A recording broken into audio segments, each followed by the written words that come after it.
Vamos a leer Primera de Tesalonicenses, capítulo 1, el primer capítulo de esa carta. Vamos a leer en la Nueva Biblia de las Américas. Así que si usted gusta acompañarnos en la lectura, la tenemos. Amén. La palabra la leemos en el nombre del Padre, del Hijo y del Espíritu Santo. Pablo, Silvano y Timoteo, a la iglesia de los tesalonicenses, en Dios Padre y en el Señor Jesucristo, gracias a ustedes y paz.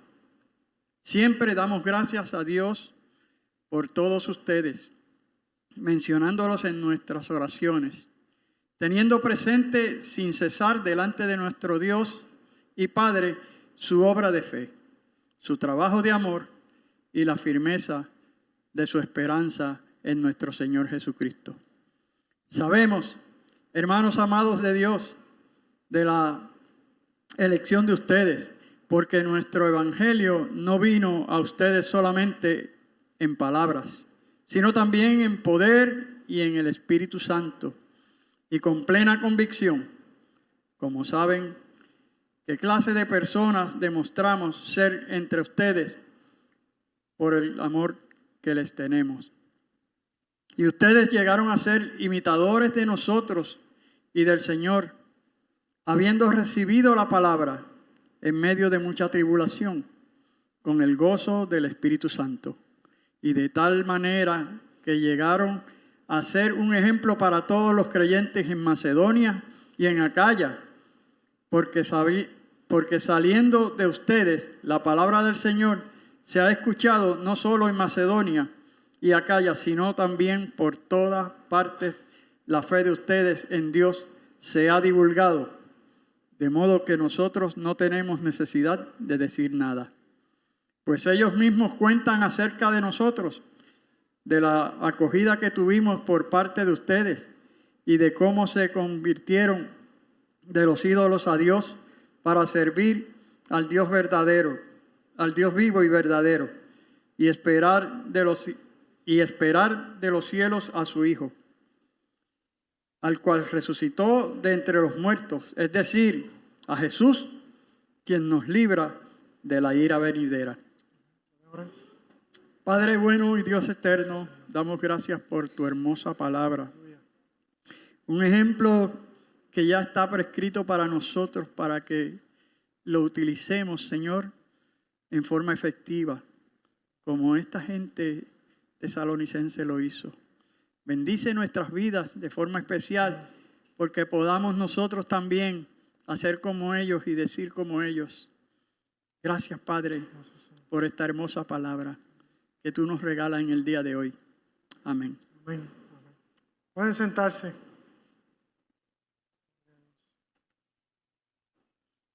Gracias, Señor.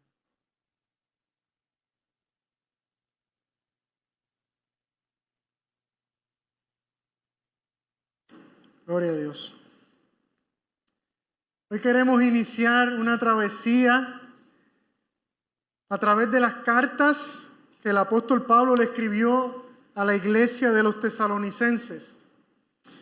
Una de las razones que me motivó a escoger estas cartas como nuestro próximo tema de estudio y reflexión como iglesia es que aunque el apóstol Pablo no escribió ninguna carta específicamente acerca del tema del regreso de Jesús, este es uno de los temas principales en su carta a los tesalonicenses.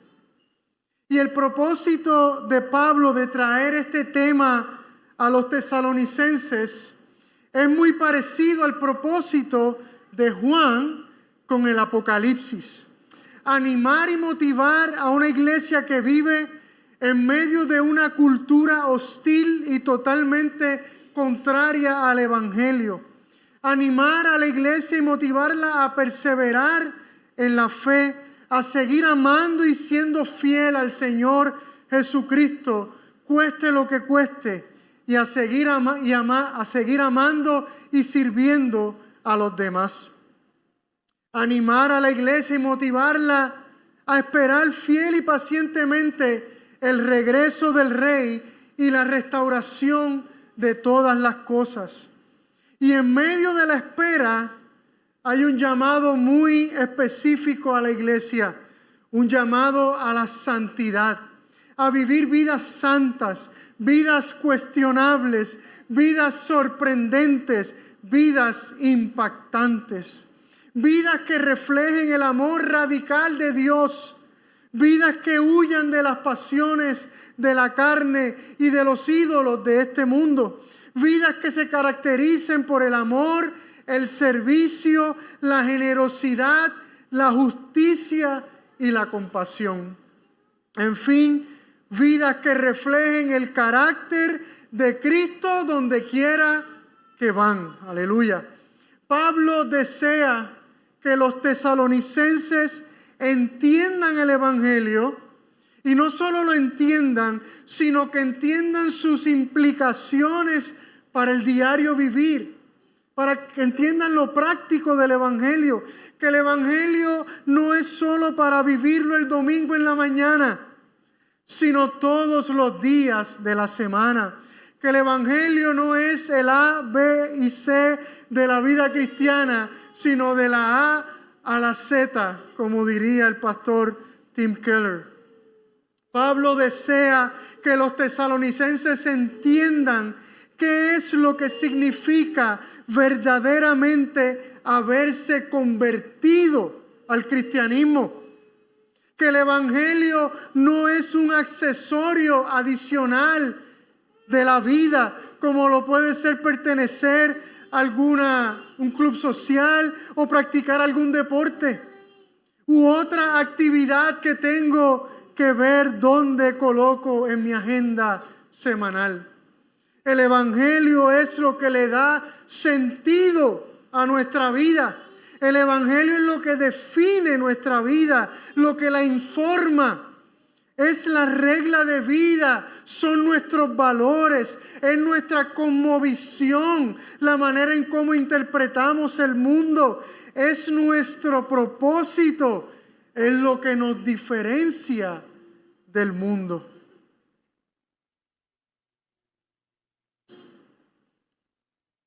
No sé si alguien me puede ayudar allá con la presentación.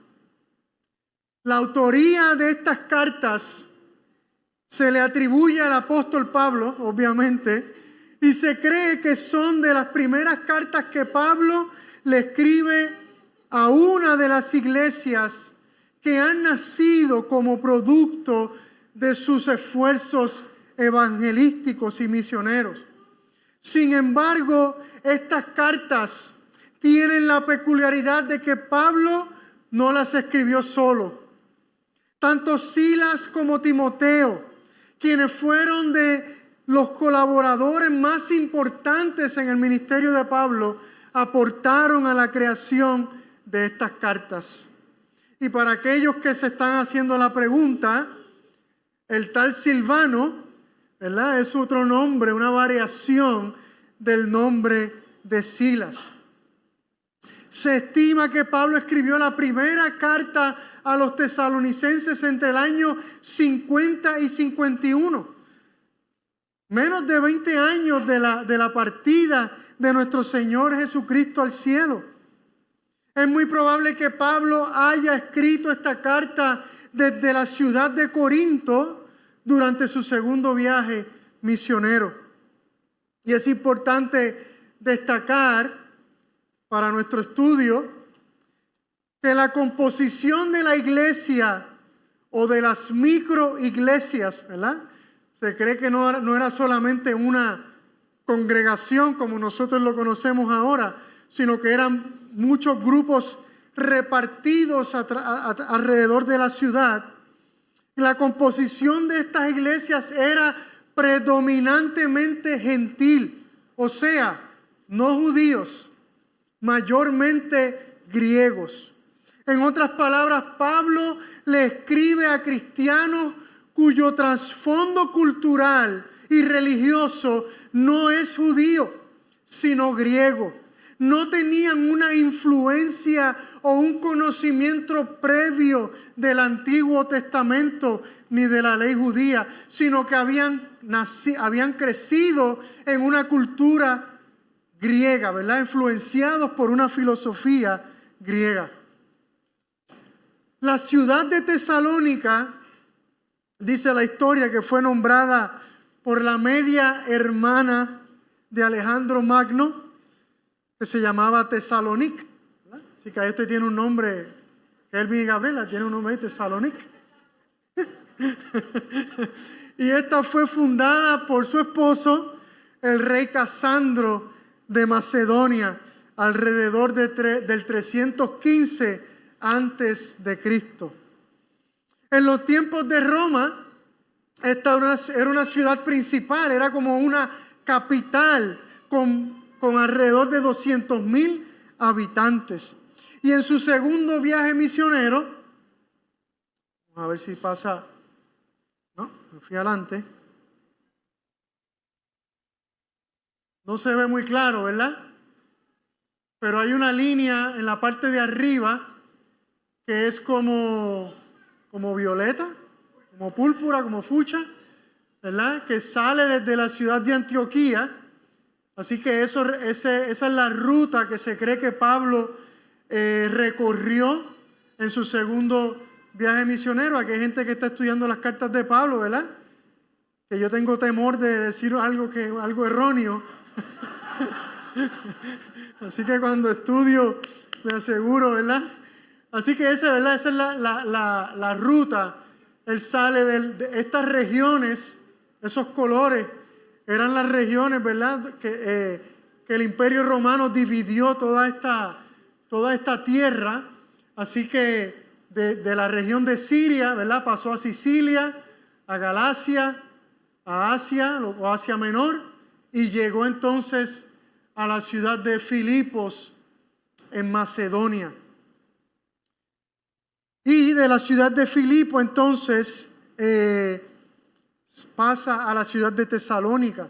Esta historia usted la puede encontrar en el capítulo 17 de Hechos. Así que usted tiene asignación cuando salga de aquí para seguir estudiando este tema. ¿Ven? Ahí está la ciudad de Filipo, Tesalónica, Berea también es parte de la historia. Pablo predicó en la sinagoga, que para aquellos que no lo saben era el lugar donde los judíos se reunían cuando estaban fuera de Jerusalén, eran como templos, ¿verdad? Y Pablo predica en la sinagoga de Tesalónica por 3 sábados consecutivos, hasta que algunos judíos provocaron un motín que causó que Pablo y sus compañeros tuviesen que abandonar la ciudad.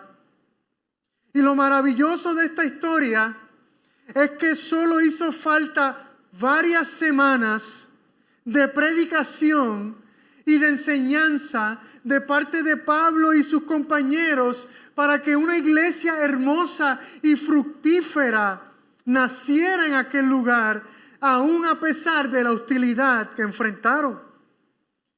Y yo no sé usted, pero a mí esto me dice mucho acerca de la plantación de nuevas iglesias. Para plantar una nueva iglesia, hoy día lo pensamos tanto, lo analizamos todo, hacemos mucha planificación, nos tardamos mucho tiempo, queremos controlar cada detalle del proceso, queremos escoger a las personas idóneas. Me estoy hablando a mí mismo.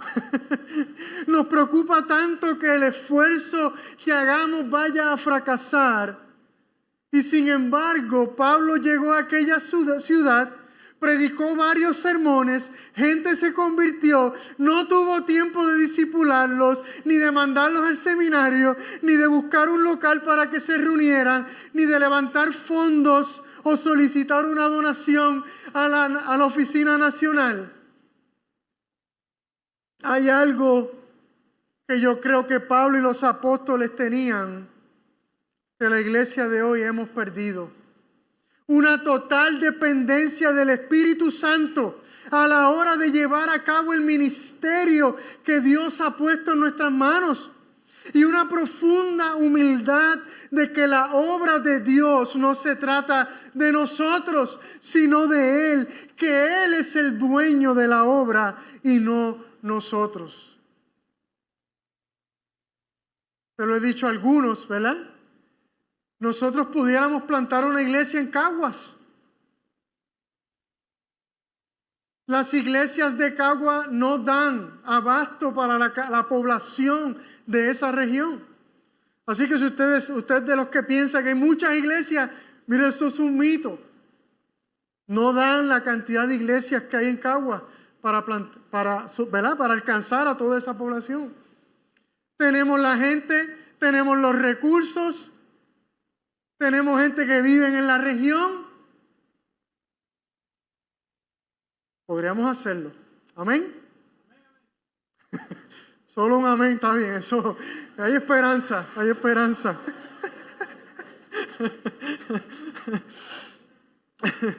Pablo comienza la carta con un saludo. Luego repasa aspectos de la historia de la iglesia, de la congregación, incluyendo las razones por las cuales él está agradecido por ellos. Luego pasa a una explicación de su ausencia y luego una oración. De ahí pasa a dar algunas instrucciones acerca de la ética cristiana, de la escatología. Para aquellos que no lo saben, el estudio del final de los tiempos y de la vida en comunidad. Entonces concluye la carta con una oración, con unas peticiones y una bendición. Los primeros versos de esta carta reflejan el profundo amor de Pablo por esta iglesia. Cada vez que pensaba en ellos, Pablo expresaba una oración de gratitud a Dios. Ay, Señor, gracias por Tesalónica. Y yo pensaba en nuestro querido superintendente, ¿verdad? Que tiene que lidiar con tantas situaciones y tantos conflictos en las iglesias. Y yo digo, quizás él en algún momento, cuando piensa en la iglesia y piensa en la cumbre, dice, ay, Señor, gracias por la cumbre. O piensa en la catedral, ay, Señor, gracias por la catedral. Gracias por Oasis. Gracias por Teópolis, ¿verdad? Y por muchas iglesias que están caminando adelante, floreciendo. Es importante destacar que la gratitud de Pablo no es hacia la iglesia, sino hacia ¿quién? Hacia Dios. Porque Pablo sabe que Dios y solo Dios es el autor y el agente, no solo de la salvación de los tesalonicenses, sino de su santificación. Como le escribiera a los filipenses, porque Dios es quien obra en ustedes tanto el querer como el hacer para su buena intención, su buena voluntad. Nada proviene de nosotros, ni siquiera nuestras obras. Todo proviene de Dios. Y tengo que hacerles una confesión. Tengo que confesarles que este primer capítulo ha sido duro para mí. Sin querer, creo que Pablo pone un peso enorme sobre los hombros de los pastores. Pablo se convierte en un espejo donde todos tenemos que mirarnos. Mientras leo estos versos me pregunto, cuando Frankie piensa en la cumbre, no hace más que dar gracias a Dios por ellos. Cuando Frankie piensa en la cumbre, comienza inmediatamente a orar por ellos. Recuerde que los sermones no son para ustedes nada más, son para mí también.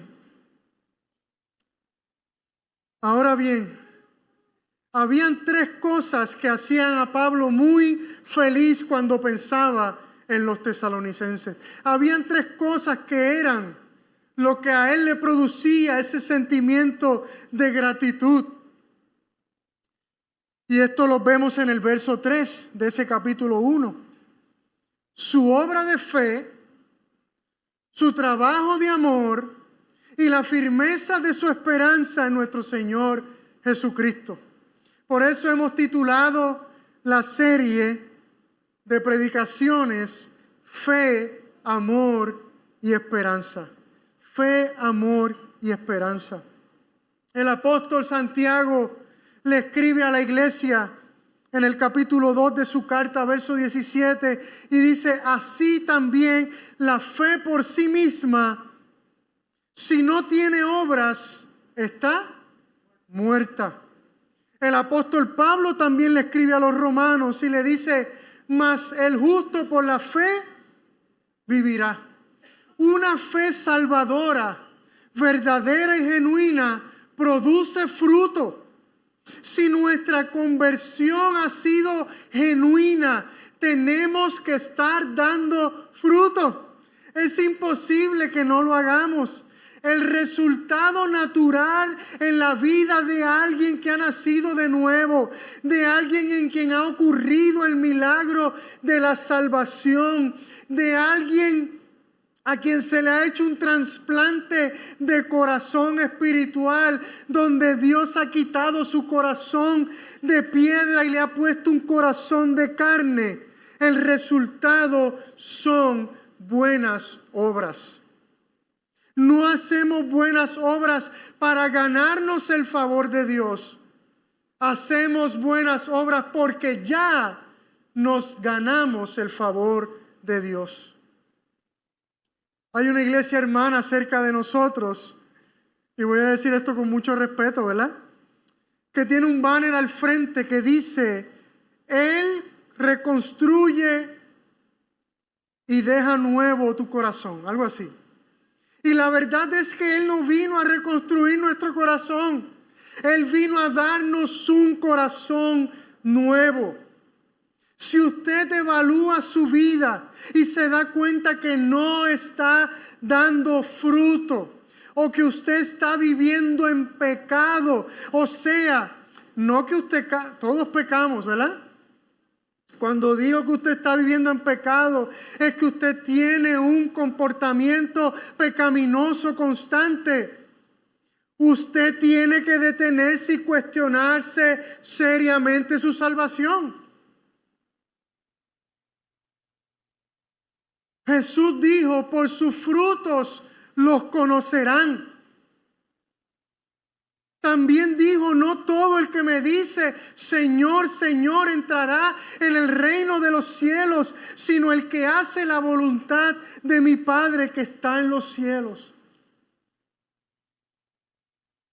Y cuando digo cuestionarnos nuestra salvación, si al evaluar nuestras vidas nos damos cuenta que no estamos dando fruto, no lo digo para que lo hagamos sin esperanza. No lo digo para que nos sintamos perdidos. Al contrario, lo digo porque Dios utiliza su palabra y la predicación para abrir nuestros ojos, para despertarnos de nuestro sueño espiritual, para que nos volvamos a Él. Para que le digamos con toda humildad y sinceridad: Señor, por favor, te ruego, completa la obra de salvación que has comenzado en mí. Quiero dar frutos de salvación. Quiero dar frutos que te honren y glorifiquen tu nombre.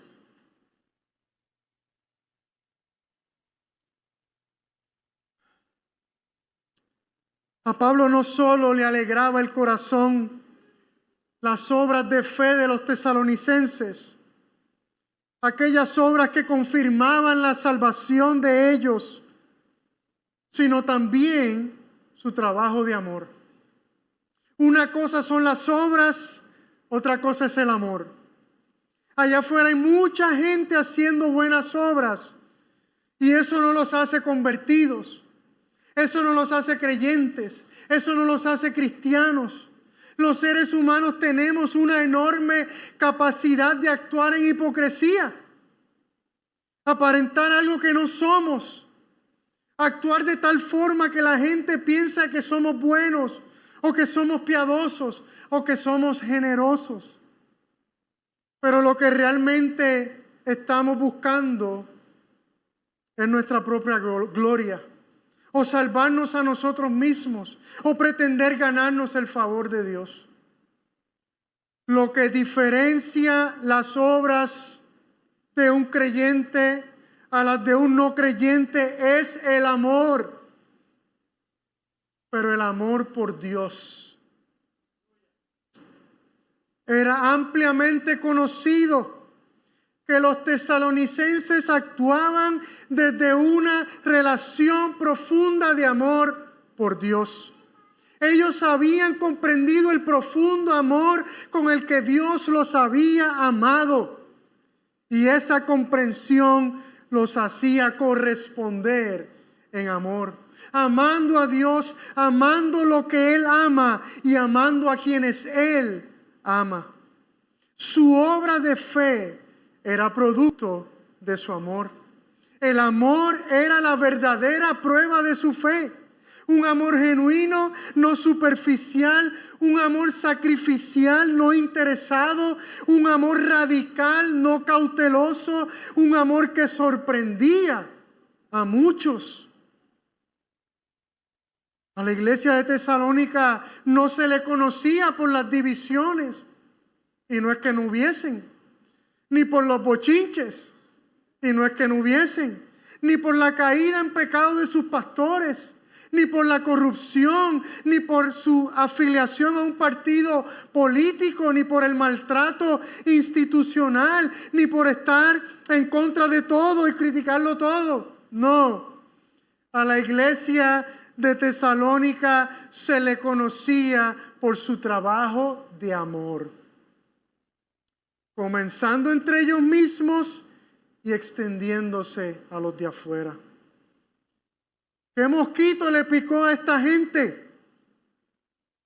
¿Se entiende esa expresión, verdad? Por lo menos en Arecibo se entiende. ¿De qué planeta vienen? Se escuchaba comentar en las plazas. ¿Por qué actúan de esa manera? ¿Por qué aman de forma tan radical? Aman tanto que a veces parecen zánganos.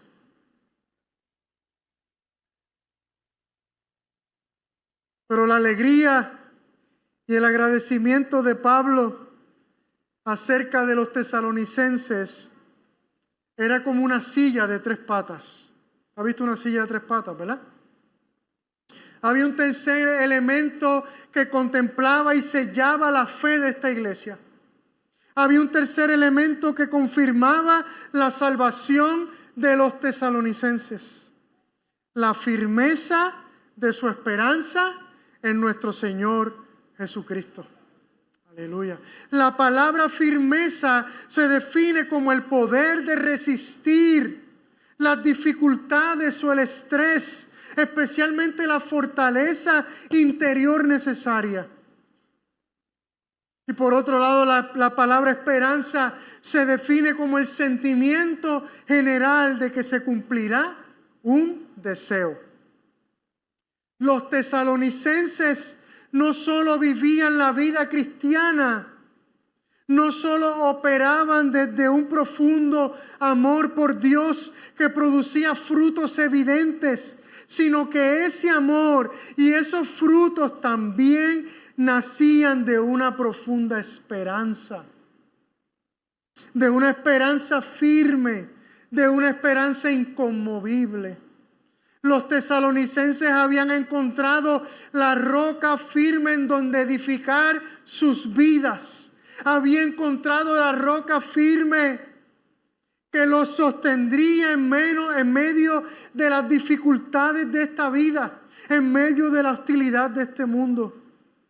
Esa roca inconmovible era su firme esperanza en el regreso del Señor Jesucristo. Esa era su gasolina o su batería, ¿verdad? Ahora los carros también tienen batería. Que el Señor un día cumpliría su promesa de su glorioso regreso.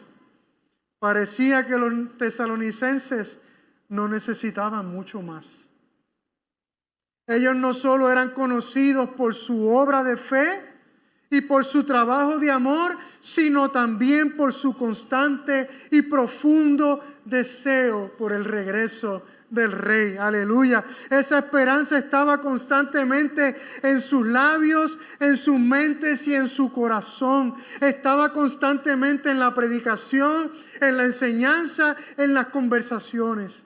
Esa esperanza era el consuelo en medio de las dificultades, era el consuelo en medio de la enfermedad, era el consuelo en medio de la pérdida de un ser querido, era el consuelo en medio de un abandono, era el consuelo en medio de la escasez y era el consuelo en medio de la persecución.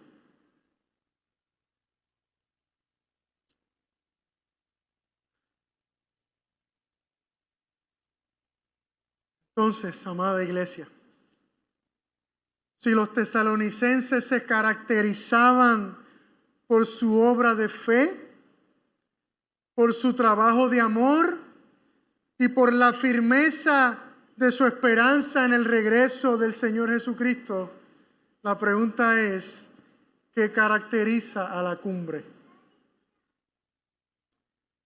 ¿Podemos tomar a los tesalonicenses como un espejo en donde mirarnos hoy? ¿Nos acercamos o nos alejamos como iglesia de esas características? ¿Podemos decir que la cumbre es conocida por su obra de fe, por sus frutos, por su servicio, tanto a los de adentro como a los de afuera?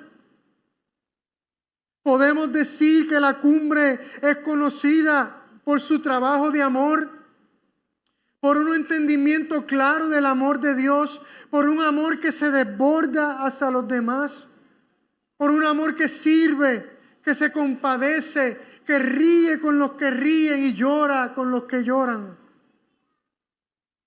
Si hacemos una encuesta de nuestros vecinos y nuestros compañeros de trabajo, ¿cómo nos describirían? ¿Qué dirían de nosotros? ¿Hablarían de lo amoroso que somos? ¿De lo servicial? ¿De la actitud de esperanza que siempre reflejamos?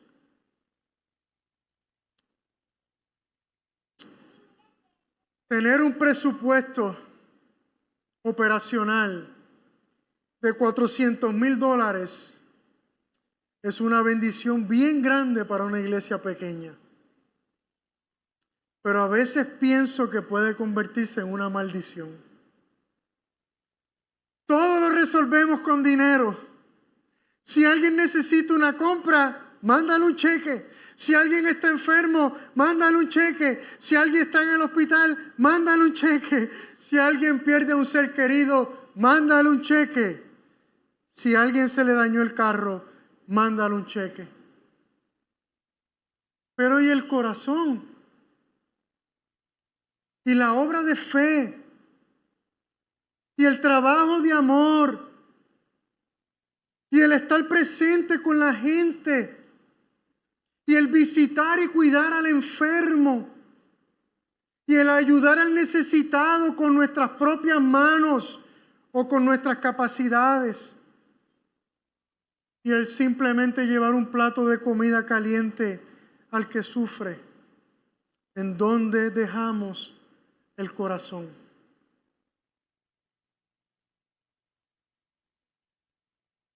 Finalmente,